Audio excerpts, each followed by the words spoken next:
right, welcome everyone. Chris Petrie here. Thanks so much for coming by. It's great to have you here.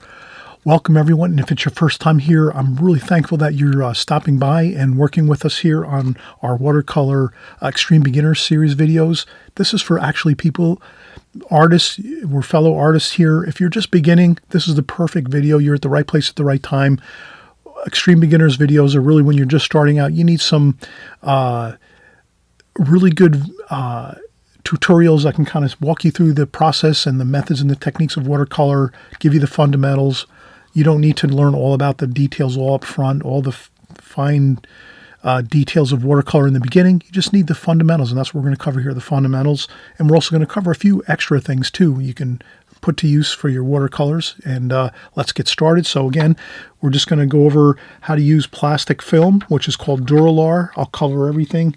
I will, in just a few seconds, I'll give you the name of the actual plastic film that we use. But you take this film, you make a crosshair, you put it on your subject matter. So here we're using our iPhone. I'm using my iPhone to create a painting. We're going to use, you can use your laptop, you can use your home computer, you can use a TV set, you can use anything you want, pictures, photographs, whatever it is. You take your crosshairs, you tape it down to your phone. You have your crosshairs like so. Then you draw those same crosshairs on your paper, on your watercolor paper, and then you draw and paint with this in mind, and you become much more locked into exactly where all of your subject matter needs to be. So here you can see I got my laptop perfectly laid out on my paper because we use this crosshairs here, which is 4 sections, 1, 2, 3, and 4. And we did the same thing with our pencil on our paper. So it's a really fun way to use the crosshairs. You can use more. We're going to cover all the details of this. And then, of course, we're going to use our palette, all of our gorgeous paints and washes. We're going to show you how you're going to create all your light washes and then your darker washes over top. We're going to use the glazing technique. Again, that's another technique we're going to use here. You're going to learn all about the glazing technique in this video. So you're going to learn myriads of information here. I'm hoping you'll stick with us here. Have fun, join along, and we'll get started with the first part of our video, which covers the technique of using plastic Duralar film to create some hatching so that you can actually transfer that onto your paper and get your composition just the way you want it on your paper. Okay, we'll be right back. All right, so we're going to continue on here. We just saw the finished painting. And we just talked a little bit about our method and techniques we're going to use in this video. Something a little different. I like to mention that you can always find ways to make your paintings and your drawings more simple to get onto your paper and paint. So this is what I'm hoping. I've covered this before, I think maybe once or twice, even maybe 3 or 4 times on my channel over the last 5 years. I've probably did this type of method and technique numerous times, but not that many times. I don't do it all the time. It's a little more time consuming, but it really is tremendously helpful. So I'm hoping you will try this. Many of you, I think, should say some of you have tried this, and you probably already are using this now in your work and your drawings and your paintings, and I'm really happy that you're doing that. But for some of you that might not have tried this yet, I'm hoping you're going to try it. And this is an Extreme Beginners video too, so I don't think I've ever worked with this method with the Extreme Beginners videos series. So let's try it out. I think you're really going to have good success with this. So basically the fundamental idea here is using plastic film, which is called Duralar. It's basically a very, very a decent thickness film. It's almost like the plastic that's on packaging that you purchase when you're buying products or maybe baked goods. Sometimes there'll be a baked goods box where it has like a box, and then it has like a window, a clear plastic film window where you can see the baked goods in there, cookies, treats and cupcakes and cakes and things like that. So that's what this is. It's basically the same type of plastic, except this is called Duralar, in case you want to pick something up like this. It's really good. It's called Duralar, and it's 0.004 film or sheets of plastic, and they come in like a pad or a pad of sheets of clear plastic. And they're you can get all different sizes. I have a 14 by 17 pad of Duralar. You can buy them very large if you want to do a larger painting, bigger than 14 inches by 17 inches, and you want to use a plastic film for your creative processes as you're working with your artwork. That's great. So I'm just going to kind of cover something that you can do with Duralar. It's really great. You can use, it's a lot of uses. You can apply it in all kinds of different ways. If you have it with you and you're using it and you try it out with this type of exercise, I think you'll find more ways to use it. There's a lot of different ways to use it. I use it in a lot of different ways. I won't cover all those right now. I'll just cover what we're doing on this video on how I use it. But basically, again, it's Duralar. That's the brand. You can probably find other things like this, but it's 0.004 thickness. That's the plastic, the film. That's the thickness. That's what you want. You want something of a decent weight and something that you can clear off the magic marker when you're done using your Sharpie markers. I use red Sharpie marker on this one here, this plastic film. And then when we're done here, I'll show you how easy it is. You can just clean it right off, and then you'll be ready for your next project with it. So this is multi-uses. You know, it'll last you forever, actually. If you buy one pad of this Duralar, it'll last you a lifetime. So basically, it's a clear film, and you can use it to actually help you, again, with your compositions, your drawing, your painting process. So what I did here is I just took a small piece of it that I cut off of a 14 by 17 sheet, and then I used Scotch tape and just taped it to the top of my phone. And then I took a photograph that I wanted to use of a lighthouse, and I said, well, how can I make it easier to figure out where I'm going to put my lighthouse on my paper? And this is the perfect way you can do it. And you can use this for any painting, anything. It's just so happens to be I'm doing the lighthouse, but it could be a painting of a barn or a house or a seascape or a landscape or anything like that. Flowers probably would work really well with still life, like flower arrangements and things like that. But in any case, what I did was I just made a perfect cross on my paper, on my Duralar film, a perfect cross like this with red magic marker. I used a ruler first, and I just made a perfect cross to the side. Then I took it and I taped it onto my phone right where I wanted the vertical line to be, which is right here. So that's where I wanted my vertical line to be. This is the center of my paper. That red line will be the center of our paper here. So basically, now what we can do is we can take a super light line and just make a light sketch line across our paper like that. And then we can do another sketch line across this way, halfway across, like that. So now we've duplicated the cross here. And that's how we can actually pretty much get all of our information into this rectangle here perfectly, because we have this to give us our waypoints for everything. You know how I'm always doing hash marks on my paper? I'm always doing hash marks on my outer taped off border. I usually use a taped border like that, so you can see I'm doing my crosshairs here like this, just like that. Now when you do that light pencil line across here, I didn't do it dark because I really don't need to. You can kind of get the idea that I'm just using a light pencil line and just doing a cross right across the whole rectangle. Now what I did is I took that same principle and said, all right, now I'm going to do the crosshairs here, same thing, except I want my lighthouse to be just to the left of the center of the painting. So I don't want my lighthouse exactly center of the painting. I want it to the left, just a touch.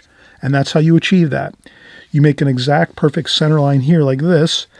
Then you do the same thing on your painting. And then now you can use this crosshairs here, your cross-hatching, to get all the other information. And if you look at this here, you can kind of see right away, we can kind of say, wow, check this out. We got the lighthouse here that sits right on the left side of this line here. And then look at our rocks.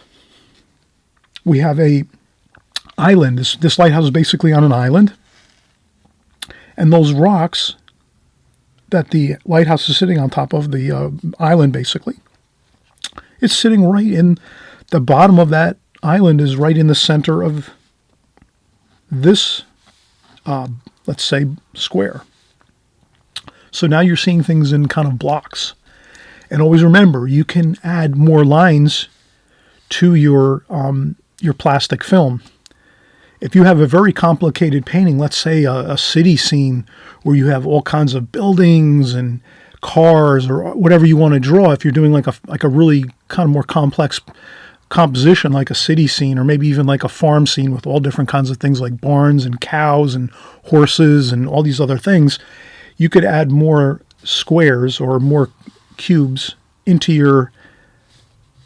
your plastic film, so that when you draw the same exact, so all you're doing is you're taking whatever format you have here on your plastic film, you're taking that same format and putting it on your paper with light sketch lines. And a lot of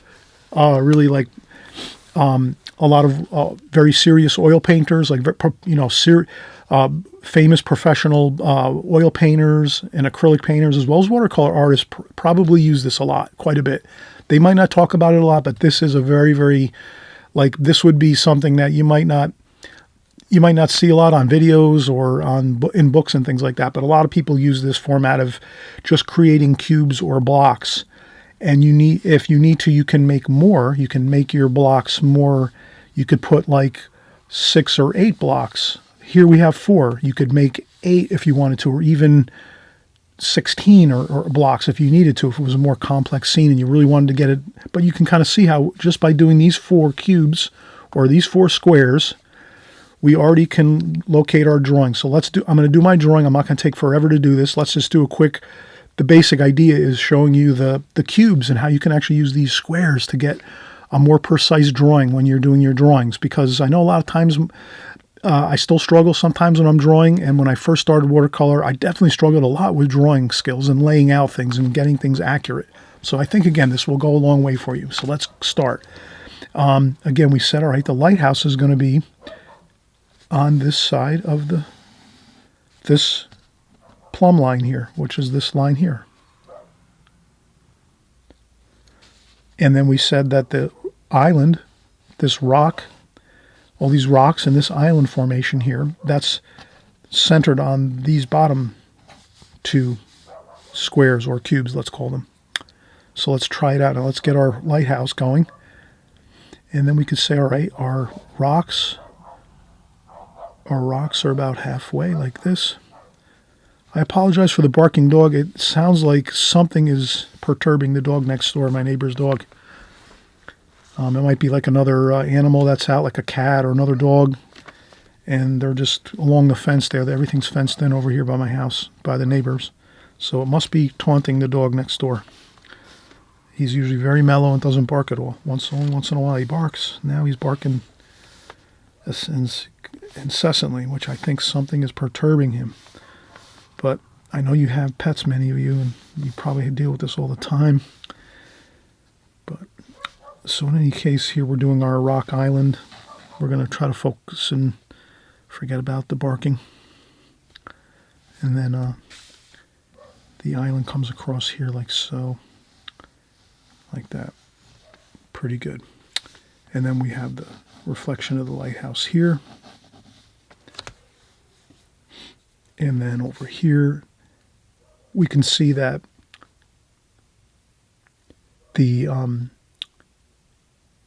there's basically a roof on the bottom of the lighthouse that goes across about right there. So we can put that roof in because we see it's right there. We could kind of put that roof in like that. Like that. And then the lighthouse starts about right on that center line, that red line there that we drew in on our plastic film. And then the lighthouse has got a little bit of a lean to it. Let's not worry about that. It kind of looks good. If it's leaning a little bit, I don't think it would look great if it's perfectly straight. And that's about where the lighthouse stops. The lighthouse here, where the catwalk is up here, where there's a steel platform that wraps around the whole lighthouse, that's about halfway up.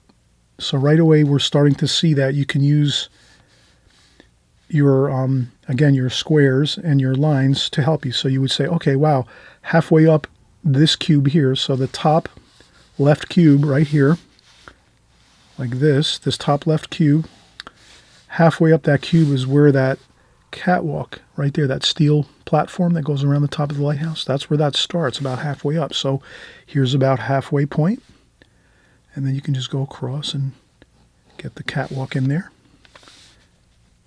like that. And then this is the other side of the lighthouse that goes up on a sort of a conical shape. It's not quite. I'll just erase a little bit. I'll slim the lighthouse down. Maybe I'll go over here and then slim this down a little bit too. So yeah, let's do that. Let's kind of like that. That's much better. I guess what I'm saying is the lighthouse definitely has like a, the lighthouse has pitch, angle going upwards like this, almost like it's like a cylinder basically. So you can imagine this is sort of like a you could envision this as like a thimble. This could be like a thimble, that kind of shape. It's like a cylinder shape, a thimble, or like a tube of paper, like a paper towel tube. It's basically a tube shape, a round spherical tube, and it's going up like this, but it's also tapering in just a little bit, not quite straight like a tube would be, like for a paper towel tube, but in like this. So we just account for that. A little bit of tapering, not much though, just a little bit, and then you have that. Then we have the catwalk, and that just juts out a little bit like so, like that. And then sometimes you erase a little bit just as you're working. So we erase a little bit here. And then we just make the railings going around the top of the catwalk here. Those are the railings, and then it steps in the lighthouse here for the actual light itself. There's the top of the lighthouse, and that's kind of steps in a little bit. You can kind of see it goes in a little bit on each side. You kind of have to feel that out, see how, take your time with it, kind of look and say, oh, what does that look like? Well, it looks like about maybe a little bit more than a third of the top of the lighthouse. So if this is thirds, it's a little bit larger than a third. So you might have like a quarter, and then 1/2 thickness here. So you're kind of stepping in about a quarter of the way on each side, and then you have another halfway for the center of this. And then we'll do we have another catwalk up here around where the light is itself, the actual glass and the light of the lighthouse. And then there's an oval up there, so you can make an oval for the underside of the top cone of the roof, like that. And then there's an antenna up at the top. And then there's maybe a lightning rod up here, like that. And then there's the light in the center of the lighthouse, like that.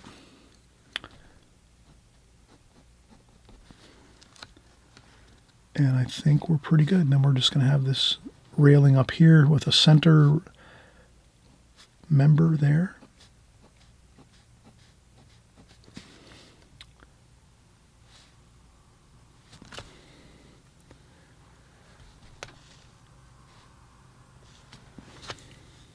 So I'm just doing my railings, a little bit of detail to the railings.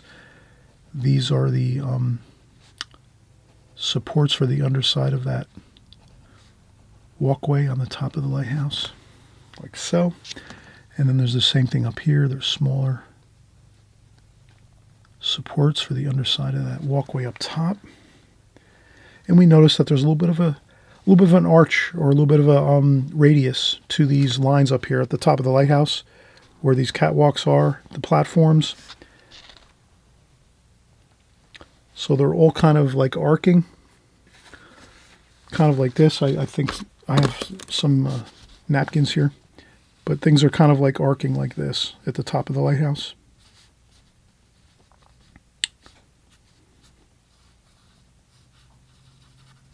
like this. Things are kind of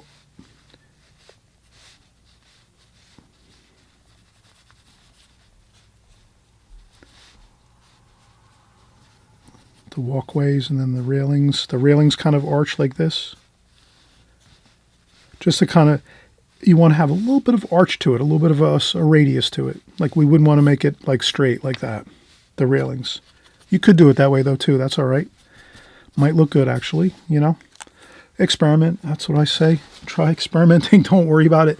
If you can get a little bit of the roundness to that or like that radius feel, that's better. But if you get it straight across too, that, like again, probably looks good. Down below here on the bottom, it's a little bit more straight. So you can imagine the higher up it is, the more you're going to see the roundness of it. And so here we have the we have the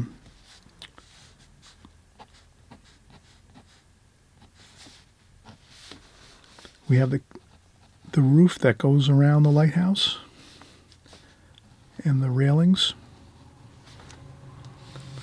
And there's the doorway for the lighthouse over here, like that. We're not going to get too much detail going here.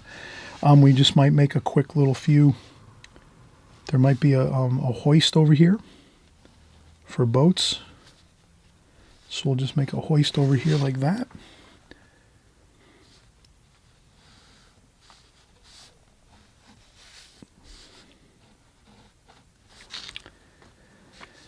Maybe we'll make a flagpole here.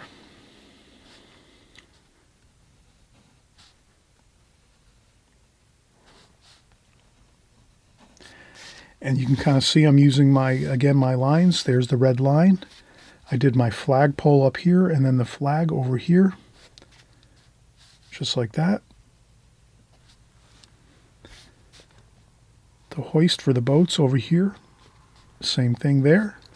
So you can kind of see we're using our crosshairs here to kind of get everything all laid out. And we've done it. We've actually gotten our drawing really, really accurate to what our photograph is, or your painting. You might be working from a painting from another book, or you might be using a photograph from the internet, or you might be using another something from a TV show, and you hit pause, and then you take your you take your picture of it. You can take pictures off your TV. I don't know if anyone remembers me saying that. I did say that a few times maybe, but I do this. If you take pictures, you can take pictures from your TV set with your phone if you'd like to. That really works well. Or again, you can do screenshots or screen captures from your laptops. If you find pictures on the internet and you want to use your laptop, if you don't know how to do a screen capture or a screenshot on your laptop, just look it up online on YouTube. Just type into YouTube how to do a screenshot, and you can find out how to do that for your laptop or your phone.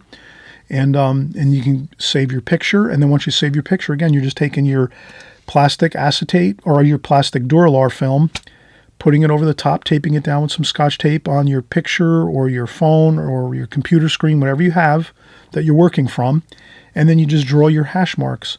We drew our hash mark perfectly centered, crosshairs, equal distance, halfway across, halfway down, or halfway up, we could call that. And then from there, we wanted to make our lighthouse to the left of the halfway point vertically. So there we captured that. Perfect. We have the lighthouse just to the left of center in our rectangle. We captured our rocky island here by easily just looking at this and saying, hey, oh, wow, look at that. The island here with all the rocks is right in the center of this square down here on the right side. There we have it. And then this over here too is all in the center over here. And then our flagpole, that comes up, and the flag is resting right on the vertical line, horizontal line we drew across here, this red line across here. So we have that. So if you can just imagine, you're just taking the information you're looking at here, and you're able to set it perfectly right in place on your rectangle, on your paper, so that it all fits perfectly right inside your rectangle, so you don't have to worry about starting your lighthouse, drawing it, and next thing you know, your lighthouse is running off the paper. That won't happen if you're using this type of method. This can really, again, help a lot. And I'm hoping you're going to let me know in the comments section. Please let me know if this makes sense to you. If you need more ideas on this, we can do more videos like this. Give me a thumbs up. Let me know in the comment section. And also, too, again, let me know if you've tried this in the past and said, yeah, tell me, say, Chris, oh, yeah, I did this a year ago when you showed this video about it, and I did it, and it works great. You know, give me some feedback. Let all the people in the comment section know how it worked for you. Many people look at the comments in the comment section, and it'll help them, too, a lot. You know, we're all here to help each other as artists. Let's do it. Let's work together, help each other out. And again, if you have valuable experience with this, where you've been doing this for a while, or you've been using it a long time, whatever, it's great. You can let us know in the comment section. And let's get started with the painting, though, because we're ready to paint, basically. We have all the information here now on our paper, and now we're ready to go in and paint. And we feel much more confident about our painting now, because we know we're going to go in. We created our drawing with a really good scale and a really good design, where we were following something that we could really trust in. We can trust this format of using crosshairs, and we can do more grid. This is like a grid, basically. So we can add more lines to this grid if we need to, if it's a more complex painting. Does that make sense? So if there's a lot more things in your painting and you need to have more lines, you would just add to your grid, add more lines to it. The only thing is, you're always going to draw the same grid that you have on your plastic, and over the top of your subject matter, your painting, you're going to do that same grid the same way on your paper. So you're going to follow what's here and transfer it down here. So basically, it's a matter of transferring what you're seeing here down onto your paper. And again, you're transferring your lines first and foremost the same way onto your paper, the way you want it to rest on your paper, if that makes sense. So, but you have to try it out a few times, get used to it, but it'll all make sense to you once you start using it and trying it out.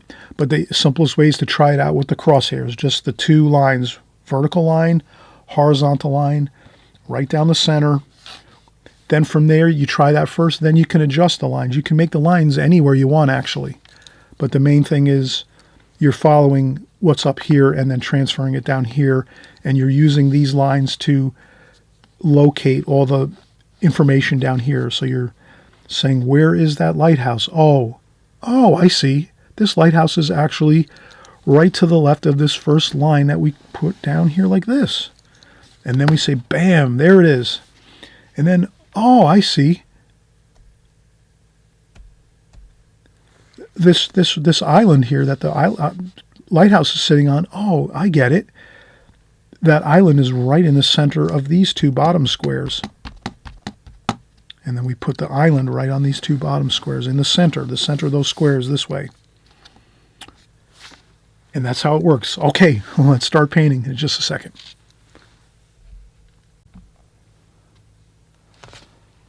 All right, so we're getting started again, and let's get our colors mixed in our palette. This is an extreme beginner's palette, as we say, the Prang Oval 16 palette. You can find this palette easily on Amazon, online, at your art stores, at big box stores that sell hobbies and crafts and things like that. You'll usually be able to find this palette. It's really readily available in most places, but of course on Amazon it's simple to find. It's right there. You just type in Prang Oval 16 watercolor paint set, and you'll find it there. It's that simple, and they're very inexpensive. They're only like maybe $8 to $10, I think, is this set actually is. So if you're just starting out with watercolors, and if it's your first time here, welcome. Thanks so much for coming by. I'm really so excited that you're here painting with us. We're having a fun time. We're learning about the basics and fundamentals of watercolor. Each time I create a video, I always try to incorporate the basics and fundamentals of watercolor, but then also bring in some added details and information too. For those of you that have been working along with us, especially on the Extreme Beginner series, I always try to put in more information in all my videos, especially the fundamentals I cover, but then I also go into more of the complex things so that you can keep gaining more information and knowledge, because that's what you need. You need knowledge. Knowledge is power, and you're going to have much better watercolors if you're learning, watching, joining along week after week with us here. So keep and stay tuned. If you want to hit the subscribe button below on the right-hand side, you hit subscribe.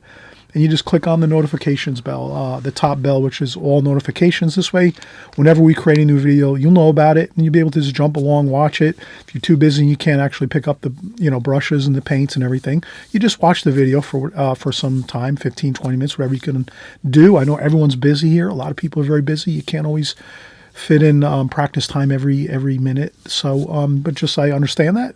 You just learn as much as you can, absorb, be like a sponge, absorb as much as you can. The more you're watching, the more you're learning. You're hearing the words, the terms, you're seeing the techniques, as we paint along here. So we'll get started.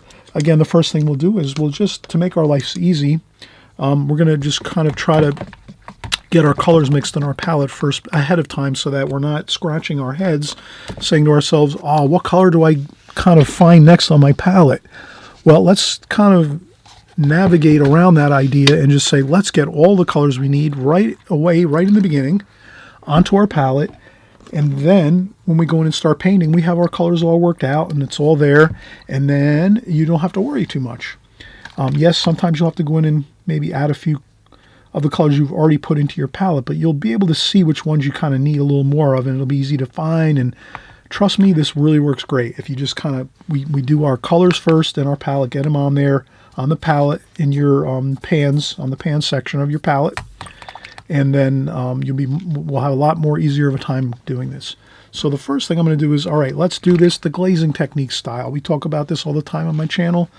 I usually try to mention this, at least on all my videos, I try to mention what kind of technique I'm using here. This is the glazing technique. Basically, it's very simple. Glazing technique, you're going to do a light wash over the whole painting first with your light washes of color, very, very light washes, and then you let that dry 100%. Then you come back in and you do your darker washes over the top, and you can kind of see how that would be kind of really nice for this type of painting, because you have a lot of light paper here, a lot of white, very, very light washes here. And then you have a fair amount of dark washes on top of here, but much more light. You can kind of see, right? There's a lot more lighter washes in this. So let's get that going first. And let's just get the whole bit of light washes on the whole paper again first. You can go over the whole sheet of paper. You don't have to worry. Then you let that dry 100%. You can use a blow dryer to speed up the process. And then we'll do those darker washes over the top. Okay, so now let's talk about colors. We're just going to get some sky colors. Blue. This is kind of like a French ultramarine blue there, or like a cobalt blue. And again, remember, these first washes are light. So we're not going to use a lot of thick paint. We're just going to get the color in there. We're going to use some of this blue, which is kind of like a cerulean blue. We're going to add some orange to that. And some orange to this too. Just a touch of that. Orange. We'll use some more orange up here. And yellow. And again, these are light washes in the beginning, so don't feel like you don't have to really use much paint. Just a little bit of paint.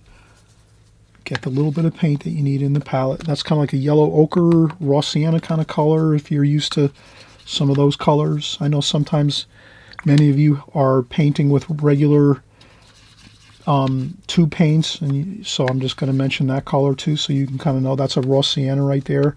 Again, this is a French ultramarine blue, cobalt blue, and then this is like a cerulean blue down here. So now we're starting to get into some beautiful warm and cools. Warms, cools. Always want to have both of those working in your paintings at all times. You want to have some red. Let's do some red up top here. This is kind of like an alizarin crimson red. We want to have some beautiful red colors. That red color looks really nice with skies.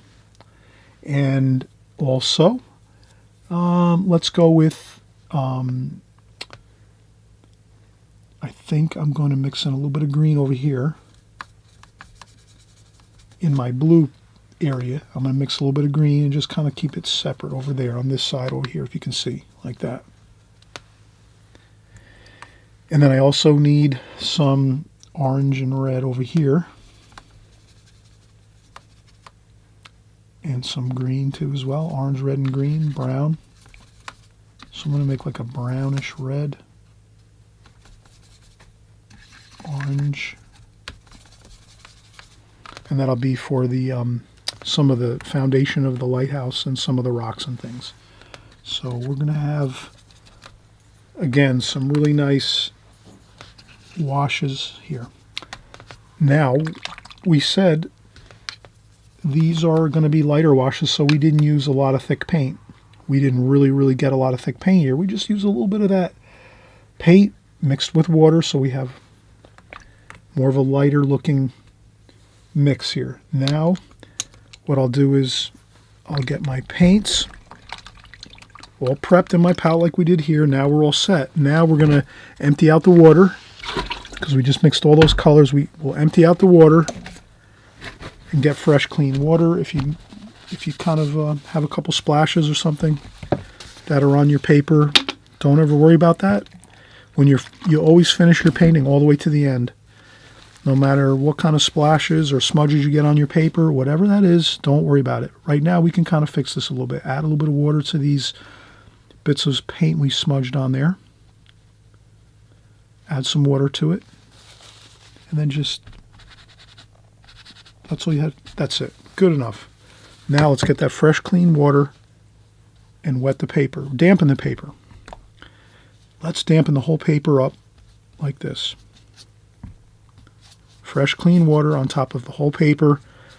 Don't drench it too much. Just dampen the paper up.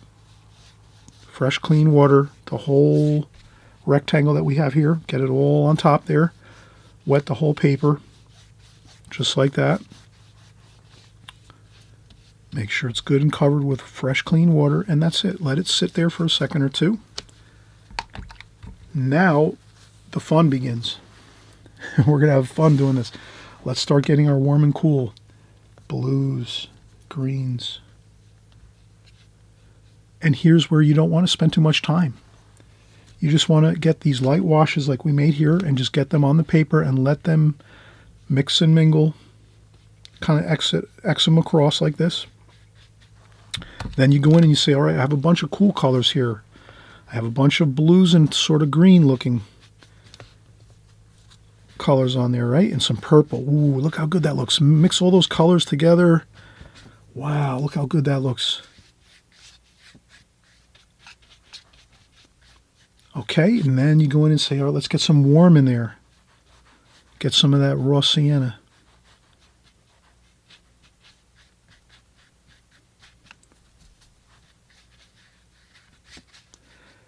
And always remember, this is going to dry really light. It looks a little dark now, a little bit. You know, you're going to see all these colors, but once it kind of dries, it's going to be fine. We'll come up here, we'll get some of that red, alizarin crimson. A little bit of alizarin crimson here and there.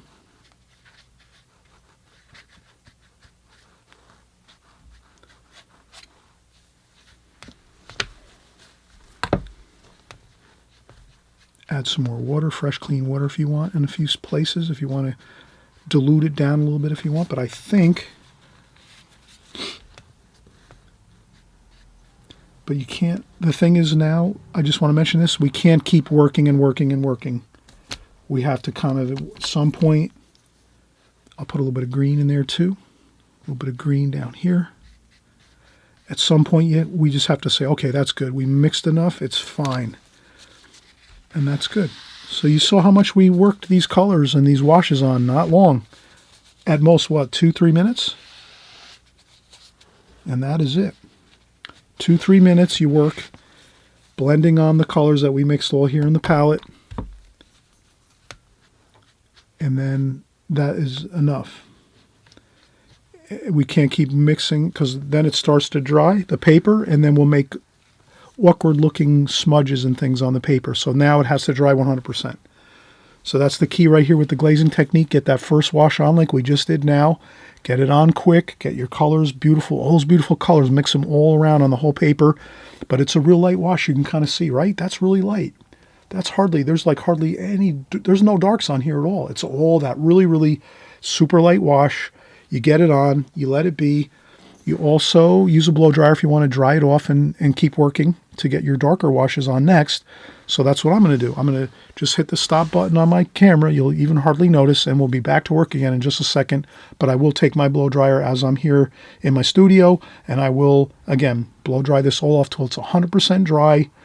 The paper will become, again, really, really flat and straight. Right now, the paper is buckled like this. It looks like a kind of like a roller coaster because we have all that water on there. But once I dry this off with a blow dryer for a few minutes, maybe 3-4 minutes, the key is to get that paper looking flat again and straight.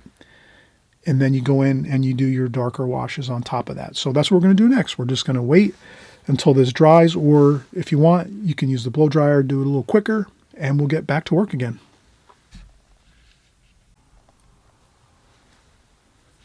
All right, we're getting started again. I used the blow dryer, and I actually got the paper here to pretty much be almost back to where it's perfectly flat. So that's how you kind of know it's dry. You can also, I always touch the paper just a little bit, but usually when it's not looking like that roller coaster, all buckled, you know it's good. It's pretty much good to go. I'll take off the plastic off my phone. So what I wanted to kind of just show is that it's pretty simple to get all the facets of this type of method going and completed, and it's not really too difficult. I think that's going to take your artwork to a whole nother level when you're using some plastic film as Duralar. I use the Duralar brand. There's other things you can probably find online, but it's 0.004 thickness film, clear plastic film. And what's great about this is I just took it off the phone. So now I'll just take my phone. I'll get this back to, there we go. So now we have the Lighthouse back. We just took the plastic film off of the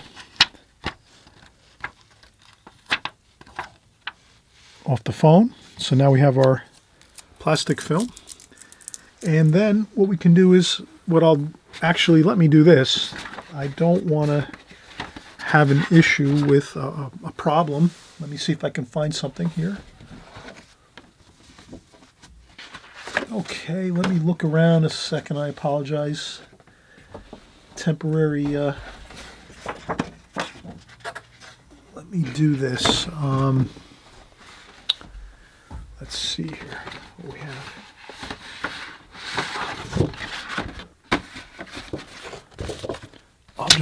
I'll use a piece of watercolor paper just like this. And what we'll do is we'll take this, and I'll show you how easy this is. You take some, this is called Goof Off Pro Strength remover. Takes off like glue, adhesive, tar, dried paint, things like that. So I'll just take this, and I'm always careful with these type of things. I usually wear gloves, but I think I'll be okay. This has got a small spout on the top like this, and then all I need is a paper towel. So I take a paper towel, and I take some of this Goof Off, and I just trickle it onto there, and you can just see how you can lift that right off. So you can reuse your plastic film over and over again, hundreds, thousands of times. And that's all we did. So now it's ready. Your plastic film is ready for another painting if you want. Clean off the Sharpie marker. I use red Sharpie marker on this one. Sometimes I use black, it depends. But red seemed to look better. It showed up better on the video here. So that's it. Now let's continue on here. Let us get started with the dark washes, so glazings. So now we're doing the darker glazings, and I think that's just really the next step is the darker washes. And we'll go in and we'll get our palette with a little bit of, we'll spritz a little bit of paint on there, water on there, and we'll start making our darker washes. And then what I'll do is right here I noticed there's a really nice looking olive green, which is basically our greens mixed together with some brown or orange for our olive green there. And then we have some orange and red. Now here I'm going with that thicker paint, right? I'm not using a lot of water, just very little water. I need more paints in my pan. I have to pick up another paint set soon. So I will do that very, very soon. But now I'm going to start getting my colors. We're looking for the orangey, brownish red foundation for our lighthouse. We're having that olivey green for the lighthouse. And then some browns too over here. Some browns and dark browns. We'll make some darker brown with some blue added to that. Like that. So we'll make some darker brown and orange colors with some blue added. And we might even use a touch of black. Maybe up here we'll use a touch of black.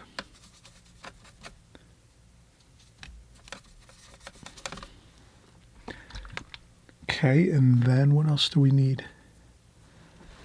I think we could start with this pretty much. We have a pretty good range of colors here. More brown, maybe some more brown up here. Touch of green in the brown over on that side. So we kind of want to mix things up a little bit. All right, so let's get started. Let's get that olivey green right here, which we said was green and brown, or green and orange, or kind of a little bit of both. And we're painting into the light. I forgot to mention this, but the light is in front of us. So if you can imagine, the light is shining towards us. So we're now looking at the sunlight. The sun itself is behind the clouds, and it's in front of us. So that's why you get that really dark kind of effect with the lighthouse. And I'm going with the green, that olivey green, but it's thick paint.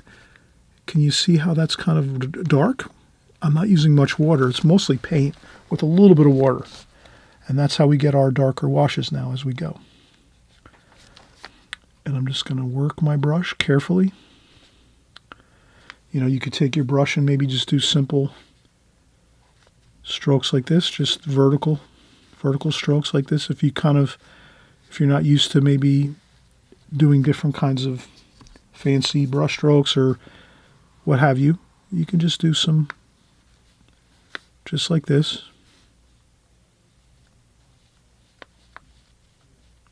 Like that.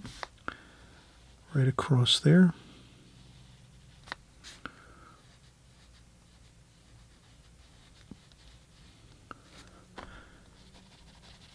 Then we have some of that reddish orange for the base of the, and brown, red, orange, and brown. That's the base of the lighthouse. Kind of blends down into the rocks. And then some more greens and browns and reds for the rocks. Let's not get too bogged down with too much. I'm doing some rocks over here. There's some more rocks along the bottom here on the water. It's darker down here. And rinse off my brush again and go back in and get some of those greens and browns. And again here, just have some fun. Have fun getting those rocks in. Rocks are usually sharp, angular, with some rounded edges too.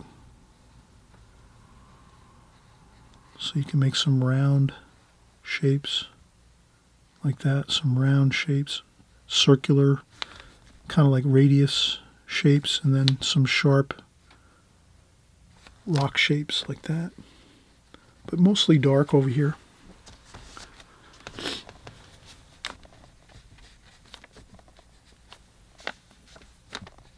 And I try to mix up all the colors as we go.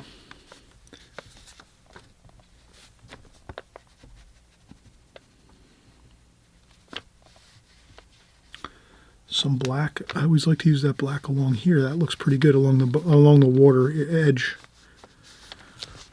I noticed that looks pretty good. Gives it a really good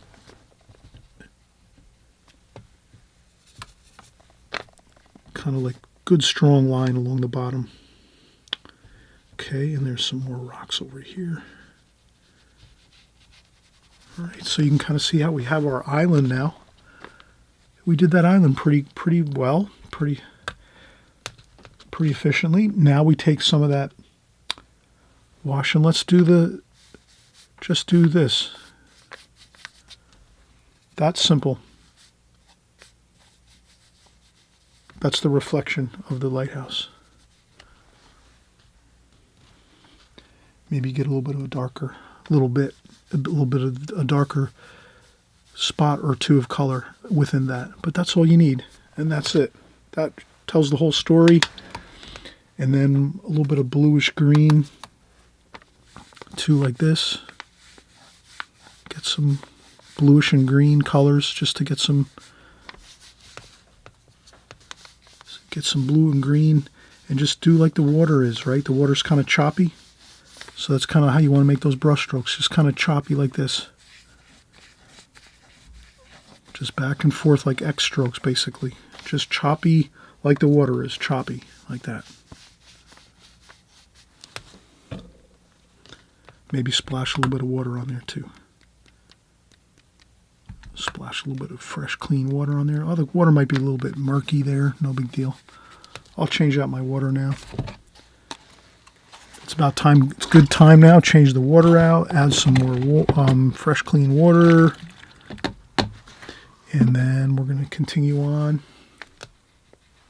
Okay, we're going to have some darker details, as you can see, with some black paint. At the very end of the painting, we'll do those really fine details of the wrought iron catwalks and railings and the conical top of the lighthouse with that steel cone on the top, and there's an antenna and a lightning rod. And we'll do some more of these rigging, these boat lifts over here on the left. We'll do those with the darker black thick paint, and we'll also introduce maybe a needlepoint brush, which has that really fine point. Can you see that really fine point that our needlepoint brush has? So I always like to use the needlepoint brush in my paintings toward the end when I'm doing my very fine details. If I have those details in my painting, like flower paintings or landscape paintings have lots of details. So this needlepoint brush, I use it all the time. So we'll use that toward the end when we're doing our, again, more finer details here in this painting. But still, let's keep working. So we have, I think the most, let's see what we have. We have this distant shoreline back here. Can you see that? I put that in with my pencil line here. That's a distant shoreline back there. And we don't see it over here. So that's okay, so we don't have to worry. We have a distant shoreline over here, and we have some land here. So there's some hills here, some green grass, and then we even have some purple type mountains and things in the back, some actual hills, some purple hills, which are in the far distance. And that really makes this painting beautiful. And we're going to have some more purple hills back there, like that. All right, so let's do the purple and the green. Let's do the purple first. That would be this red here. And a little bit of blue over here. We have purple here. Let's use that. Yeah, that looks good.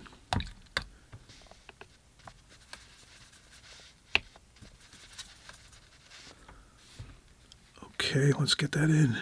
Look how good that looks.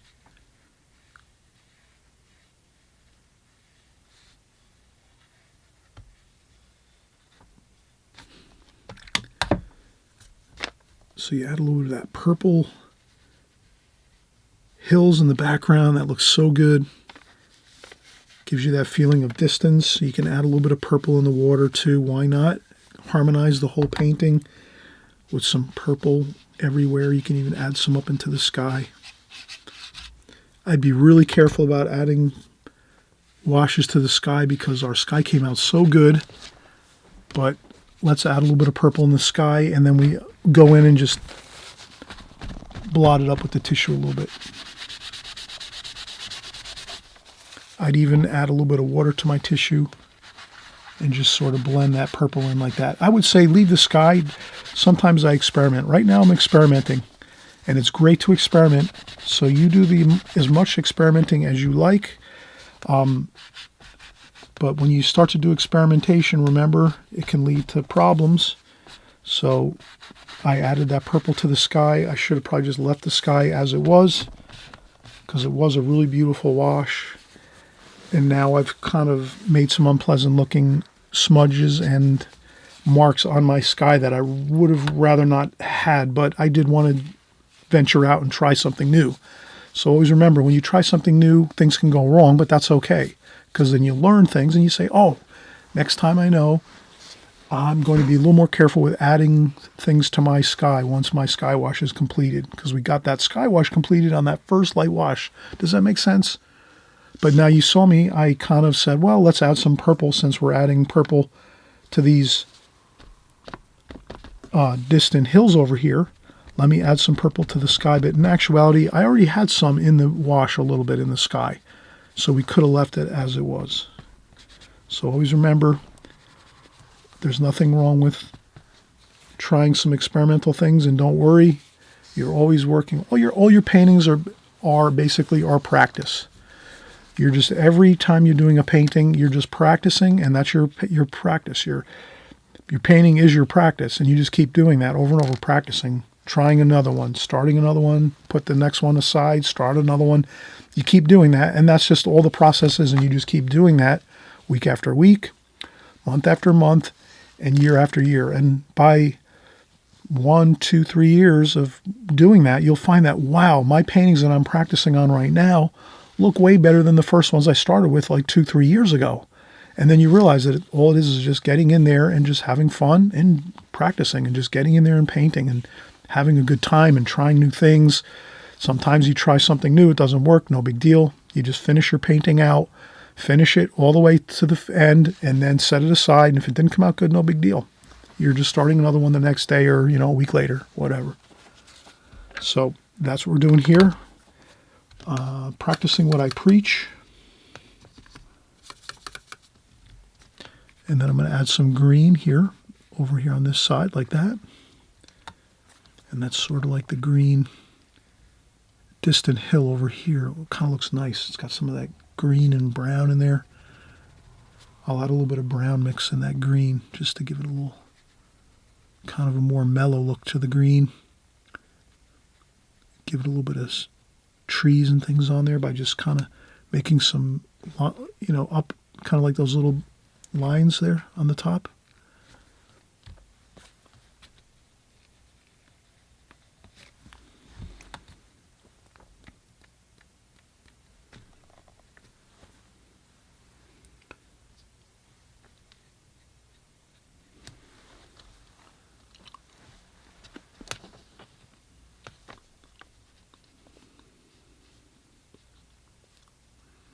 A little bit of green over here too.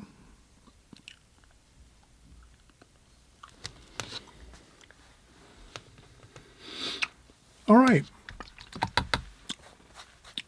We can start working on our fine details now. I'll use my needlepoint brush. I'll use some of that black. But what I want to do is when I use that black color, I want to, not make it as, I'll add a little bit of blue and red to it.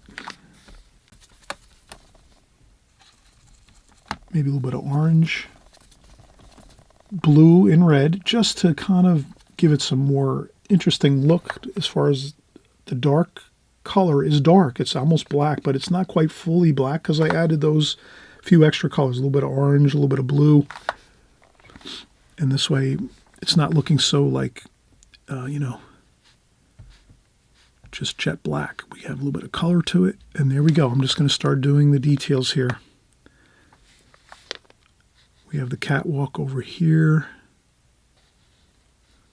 And this is all that black wrought iron steel that's at the top of the lighthouse. I wouldn't worry too much about every detail about it, just kind of get it in there. But not much water at all, it's mostly just paint. And there's some more wrought iron supports that are underneath the catwalks. There we go. And there's the other bit there. And then we're going to do our beautiful conical top.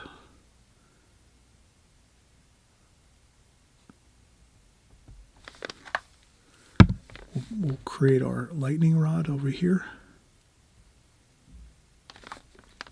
We have an antennae here. We have the underside of the conical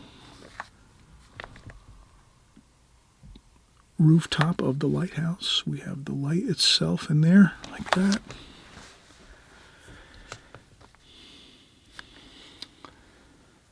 There's a few windows on the lighthouse over here. I'll just put a few windows with some dark paint.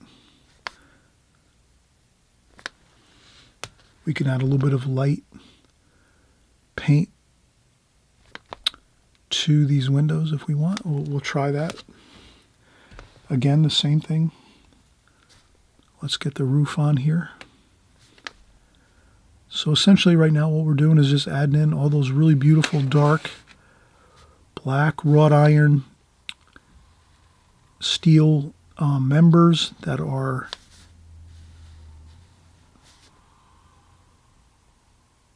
around the lighthouse, which are the roofs, canopies,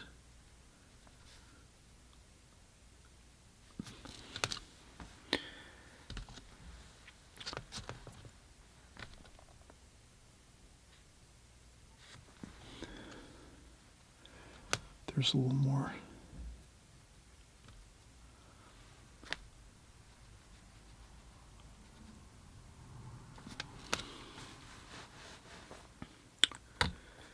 And you can kind of see how it's coming together. Now, the only issue I think I might have had here, and I will admit this is a problem that I forgot to catch before I finished my painting, and this is something where you can kind of please make a note of this so that you kind of be aware of this, but I left my crosshairs in my painting.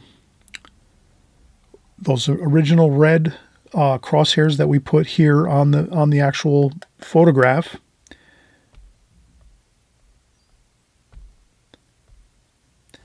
I left them in my painting. So really the best way to go about it is once you have your drawing all completed 100%, then you'd erase those cross lines that we have here, because you wouldn't want to leave those in your painting, obviously. So you do see that it is here in my painting. It's pretty visible. We'll zoom in just a little bit so we can kind of see. You can kind of see these, how I left these in. I didn't mean to do that, but I get so caught up in having fun here and doing the video and working with you all that I lose track of what I'm doing sometimes. I apologize.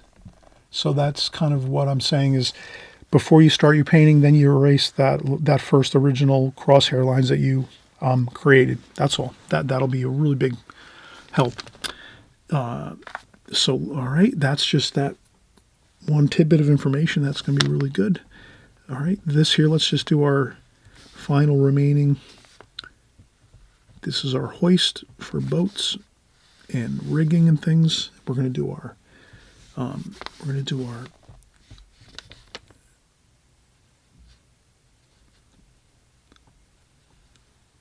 flagpole here. And this is really coming along beautifully. Wow, I think we're almost like that. We got a little bit of a ramp going down there off the foundation of the lighthouse. We have a doorway in here like that for the lighthouse. We're going to make maybe a figure or two There might be some other rigging over here too we're going to put in. And some steel support structures over here for the boat. Boat lift over here. And I think, what else can we do? Let's finish up our final details here. So let's do some red and blue. Some black will work fine for the blue. Okay.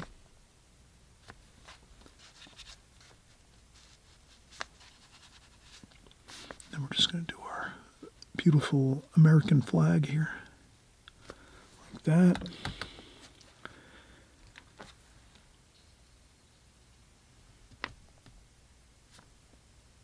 A little bit of orange paint there for the light. A little bit of purple under here.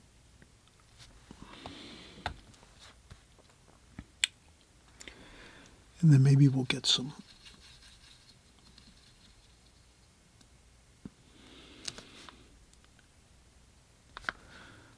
we'll have a couple of workers over here. I'll put some yellow rain suits. So we have some sailors and some workers along the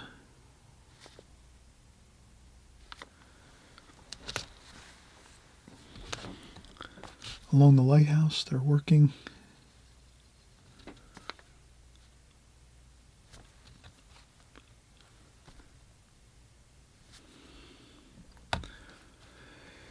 And then what else do we need here? I think, what else do we have?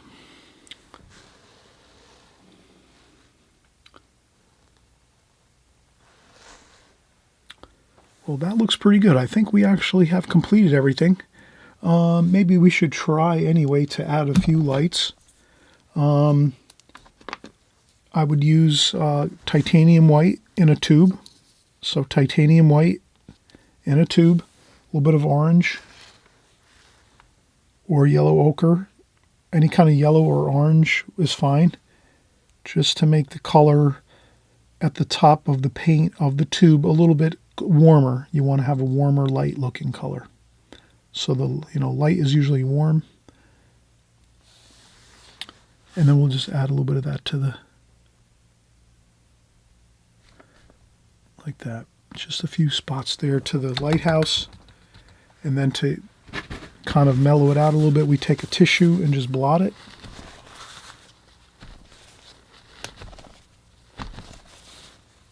And maybe go back in too and just one more time. Like that. Looks good. Maybe a couple highlights across here.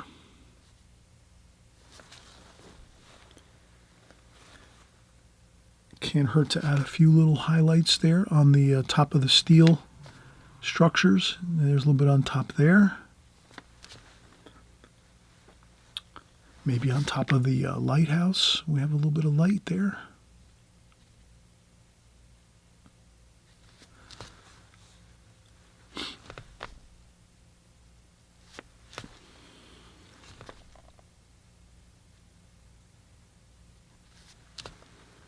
A little bit there, maybe a few spots here.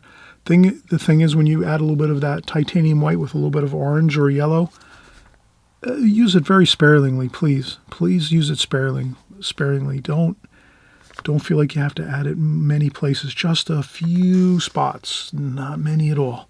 And that's all you need. And that really will kind of really add some zip and zest to your painting, but you don't want to do too many places.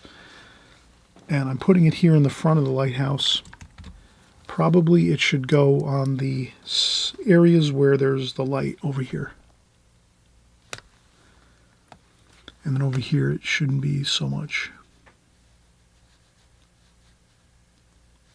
Because we said the light's coming from behind the lighthouse this way. So the light, if any place, it could be bouncing around a little bit on some things here and there, but I would say it would tend to be on the areas that are where the light is. So the light is actually over here. and over here a little bit. And up here is fine. And of course on the tops of these rocks you can add a little bit of light. But I think we are complete. We have a beautiful lighthouse completed. We saw how you can use your grid patterns with your plastic film over the top of your subject matter, whether it's a picture from a book. You know, you could, I have a new book out. I'm hoping you're going to check out my new book in the comments section below. In the comments below, you'll see my new book. You can watch and see on YouTube. I have a video. It shows you each page of my new book. I'm hoping you're going to pick up my new book. There's tons of there's literally just, you know, loads of beautiful paintings. You can paint those paintings that I've